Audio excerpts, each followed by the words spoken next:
గోవు పరదేవతా స్వరూపం. గోవు జోలికి వెళ్ళకూడదు. నీకు ఓపిక ఉంది, దాని గంగడోలు నిమురు. నీకు ఓపిక ఉంది, కసిన బియ్యం పెట్టు.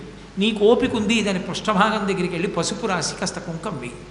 నువ్వు ఏమీ చేయలేకపోతే ఓ నమస్కారం చేయదు కనుక తప్ప నిష్కారణంగా గోవుని కొట్టావో, గోమోదక దోషం అంటే ఏ దోషం వేస్తారో తెలుసా?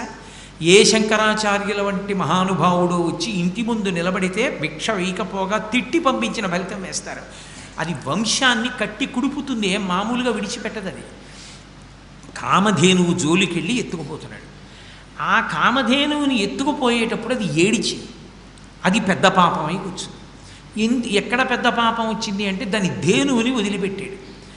దూడని ఆశ్రమంలో వదిలేశాడు, కామధేనువుని పట్టుకుపోతున్నాడు. ఆ ఆవు ఏడుస్తూ అంది, అయ్యో నన్ను ఇలా రాజు పట్టుకుపోతున్నాడే, క్రేపుం పాపగవలదని ఆపదల